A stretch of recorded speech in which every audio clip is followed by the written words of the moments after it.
Good evening. I hope you can hear me. This is Tea with a Druid number 53. This, in a sense, marks the second year. It's the beginning of a new cycle. A year ago, Dave the Bard in the office suggested the idea of doing a live Facebook broadcast, and I hadn't even heard of live Facebook. And I had no idea, and I thought just a few dozen people would watch this, and it's just lovely to see the way it's grown into this wonderful, vibrant community over the last year. And good evening, Richard and Julie and Ellie and Jeannot. Jeannot in love, what a lovely name to have as your Facebook name. And Tuscany, what a lovely place to live, Jeannot. Laurence from the Netherlands, Vivian, Marie, hello. Mervyn, Pat, hey, fabulous. I'm assuming that you can hear me, otherwise you'd be all shouting, I can't hear you. So that's great, that's lovely to know. So here we are on this wonderful time, the 10th of December, and we're moving towards the solstice. And I thought it would be, I've just come back from this wonderful weekend of the Order in Glastonbury, where mistletoe was distributed to all, piles and piles of the most wonderful mistletoe, and bunches and bunches of it. So this is the time of the winter solstice that will be with us in about 10 days' time. So I wanted to meditate with you and share with you around the idea that we use in the Druid teachings, which is this phrase, and I don't know where it comes from. It's mysterious, which is fitting. I think it's probably Nguyen, the founder of the order. Darkness is the fosterer of splendor. That's the phrase. Darkness is the fosterer of splendor. And when I first read that phrase, it was so resonant for me. Splendor, if you think about splendor, it makes me think of the alchemical text, Splendor Solis, the splendor of the sun. Splendor makes me think of radiance, of shining. When you say something splendid, you mean it's magnificent, it's bright, it's fabulous, it's magic. It connects somehow with the sun, and hence the alchemical title, Splendor Solis, the sun. And it makes me think of the sphere of Tifereth on the Kabbalistic tree of life, the place of the sun. And it typifies for me, I think, some of the most important values that I lead my life by. And let's see if this resonates with you. And these values are clarity, radiance, generosity, giving, warmth, all these ideas, heart, all these ideas are connected for me with the idea of splendor. So then you have in this phrase, in this teaching phrase, this short teaching phrase from Druidry, darkness is the fosterer of splendor. So you have this idea of fostering. Well, what exactly is fostering? Well, you know, in the Celtic tradition, in times past, fostering was something that many people, if not everybody, but certainly the aristocracy and lots of people went through. So your children were fostered. Now we use the term fostering as a means of last resort. But in the old days, you fostered your children out as part of their education, as part of the way that they would grow. And if you're a parent, you'll all know of that strange experience of your horrible little daughter or child spending the weekend with another family. And then the parents bring them back and they say, what lovely kids you've got. They're so polite. They do the washing up. They help with things. They're really kind and nice. And you don't recognize your own child. That's being very beastly. I hope none of my kids are watching this.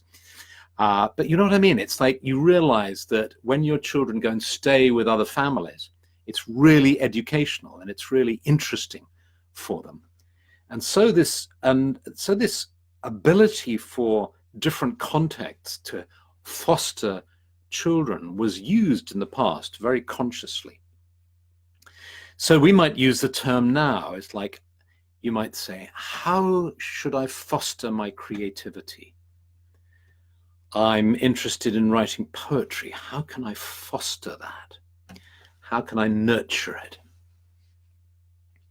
Now, there's a key text by somebody called Martin St. Martin, who traveled out to St. Kilda and the far islands in the west, the Western Isles, the Outer Hebrides. And he went to St. Kilda, which is the farthest flung island of the United Kingdom and of Scotland. It's very far. It was evacuated, I think, in 1952 or 1945, sometime around there. Now there's just a kind of military base out there, but you can go and visit it. It's very difficult to get to. It takes forever. The weather's got to be just right, and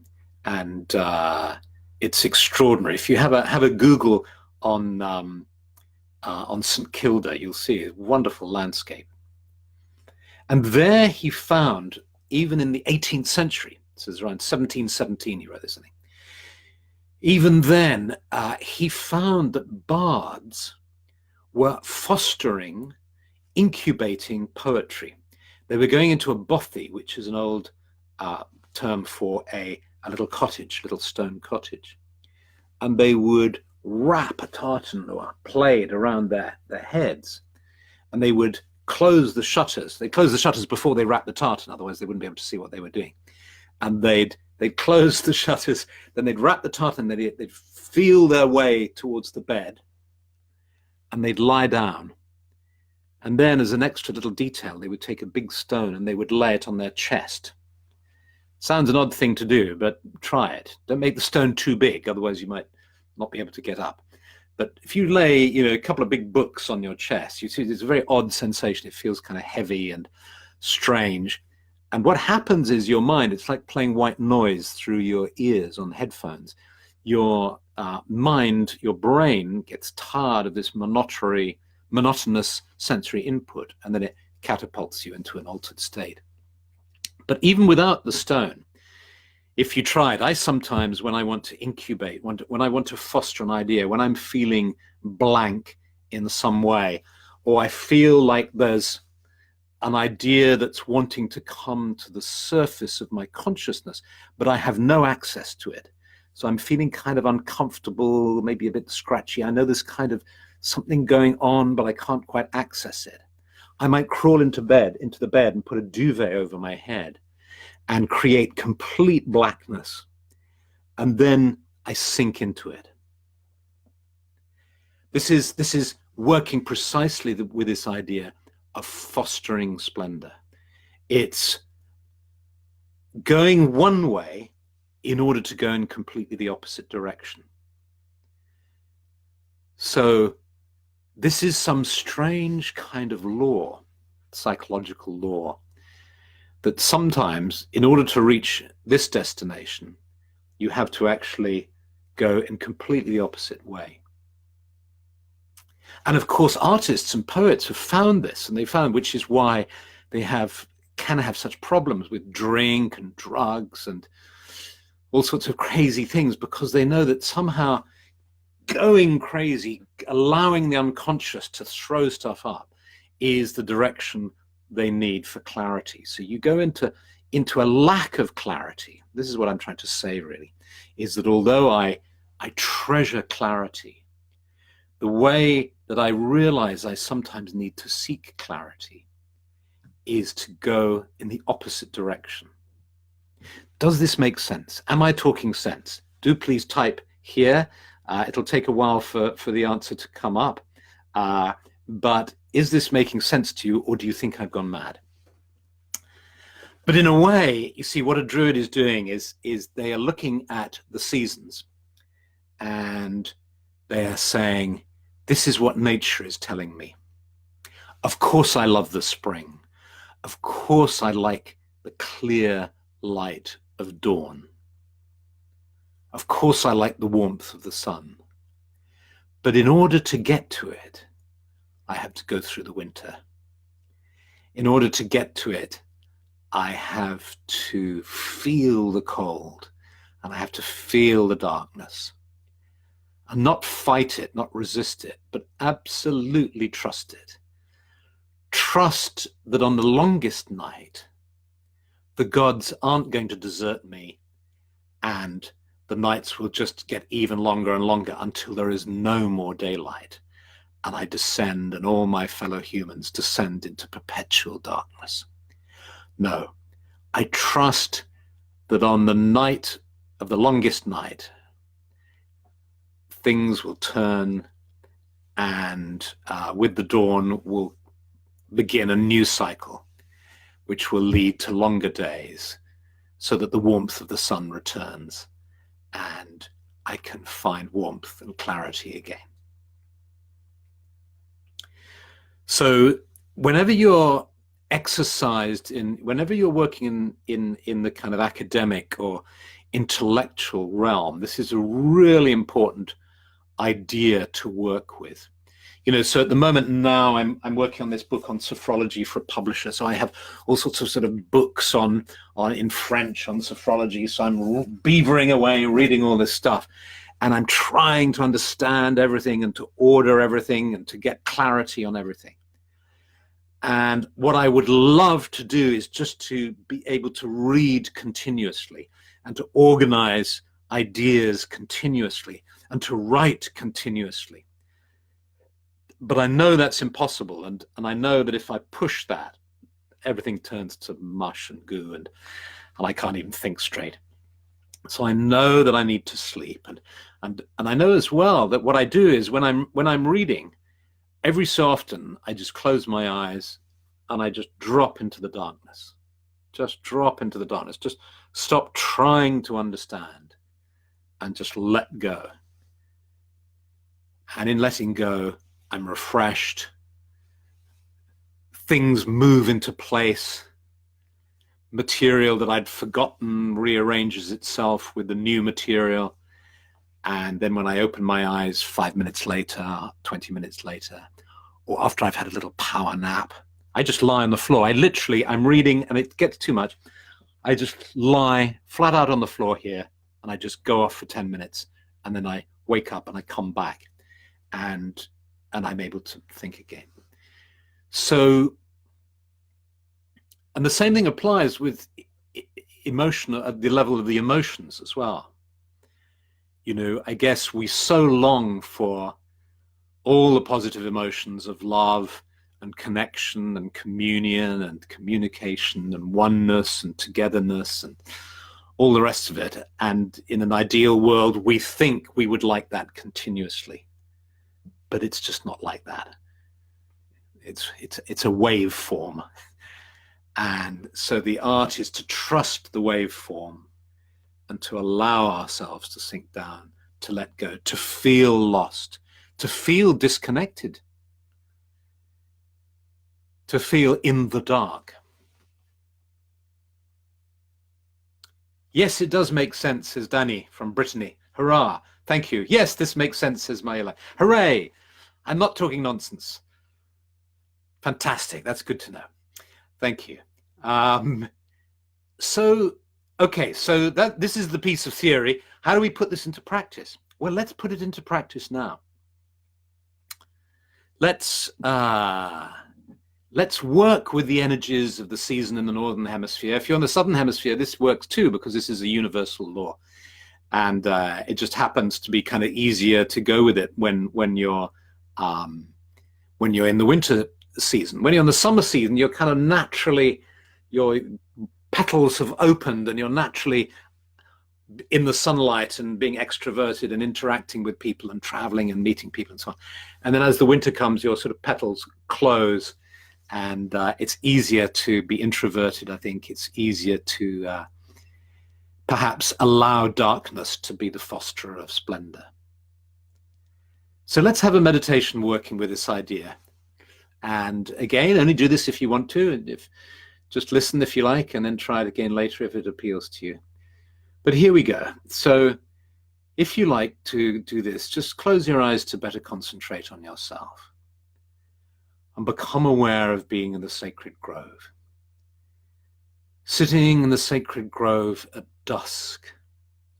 The sacred grove is a clearing in the forest, beloved of Druids, a safe place in the heart of nature,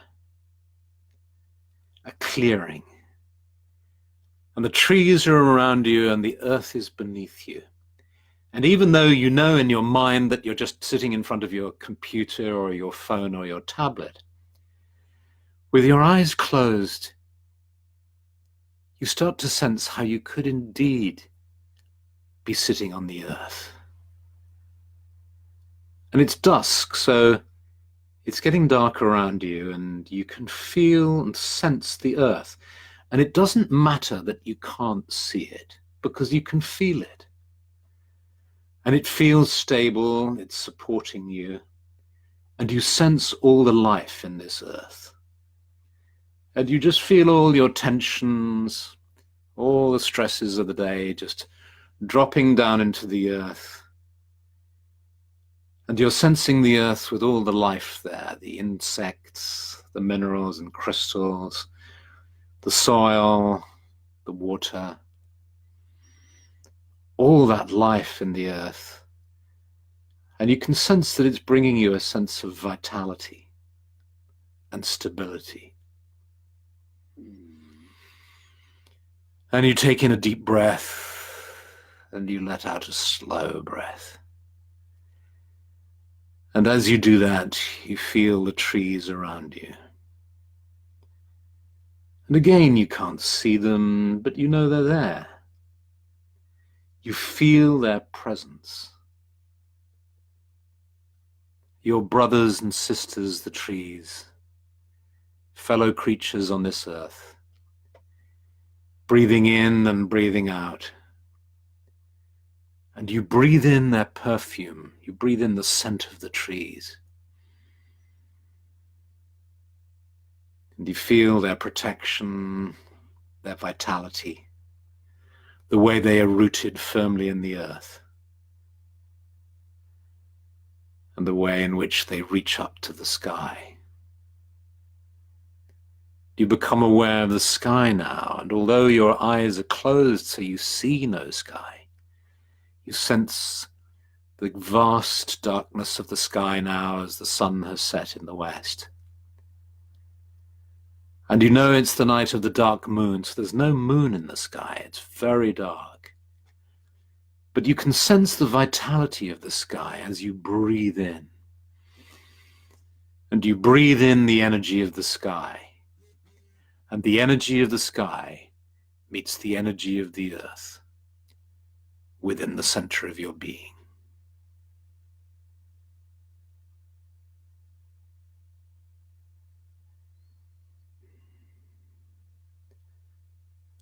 And fully grounded and centered, you just allow yourself to sit in the grove, this darkness, this sense of darkness. And you slowly allow your eyes to open, and as you do this, you find it makes no difference. This is your inner eyes, not your physical eyes. You open your inner psychic eyes within the grove. And you smile to yourself because you see that it's so dark, it makes no difference whether your eyes are open or closed. There's just a warm, velvety blackness of the night.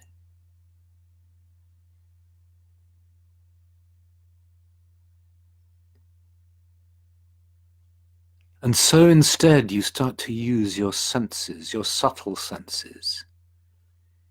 And you sense the velvety darkness of the earth beneath you. And you just tune in to how that darkness feels in your energy field.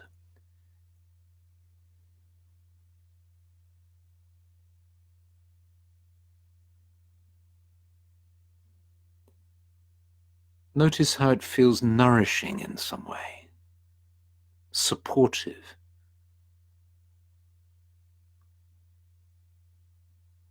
And then the darkness of the forest around you, the darkness of the grove, nourishing and supportive, mysterious,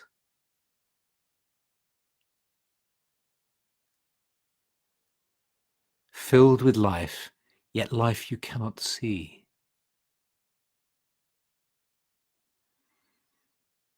And you breathe in and you breathe out. And as you breathe in and breathe out, you become aware of the sky above you. A deep, inky, velvety darkness.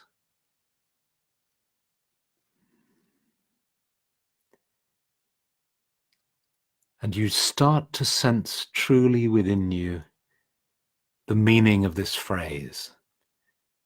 Darkness is the fosterer of splendor.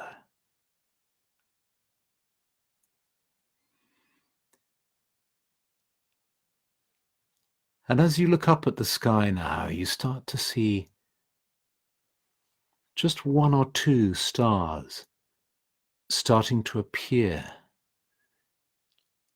Perhaps some clouds have moved away and you can just detect these little sparkles of white light.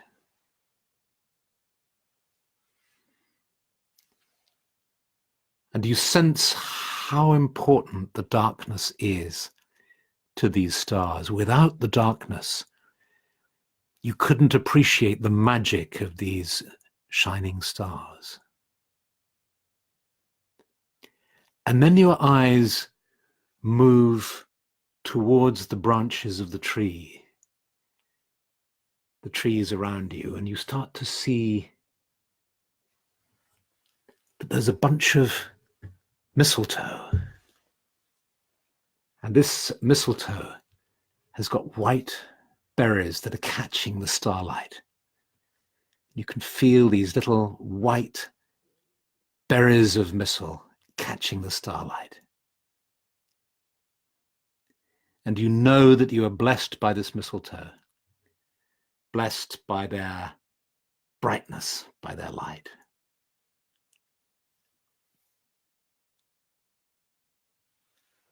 And so gradually, feeling blessed by the mistletoe, blessed by the stars, blessed by the darkness, you allow yourself to close your inner eyes, to feel the splendor within your being, the splendor that is made up of darkness and of light. And gradually you allow your awareness of the sacred grove to fade, as your awareness of being seated in your room, looking at your computer, your phone, or your tablet screen, and feeling fully centered, fully present, here and now. You slowly open your eyes, and the meditation is finished.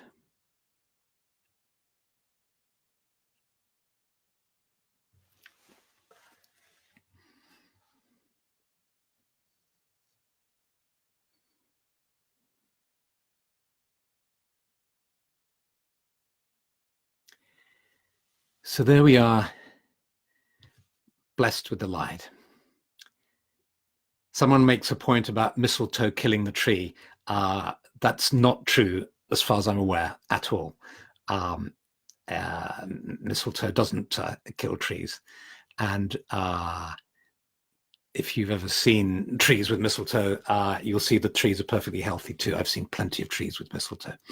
And the wonderful thing is mistleberry is used to help in cancer treatment extremely effectively, with different cancers responding to the missile that grows on different kinds of trees. Apple, oak, etc. all have different properties. Very interesting to study that. There was an article in Touchstone recently about that. So I hope you enjoyed that meditation.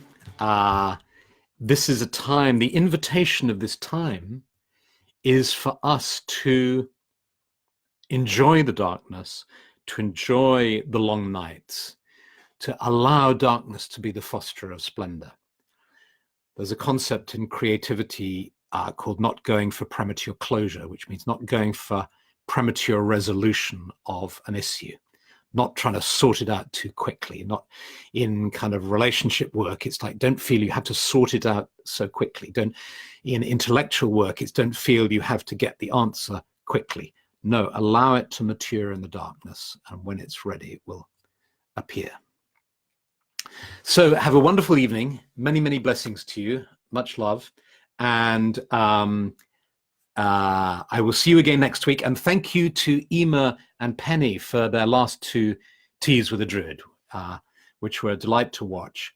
And I thank you to them, and thank you to all of you. And see you next week. See you next Monday. Okay, goodbye. And I will read your comments when I've had some tea and comment on them.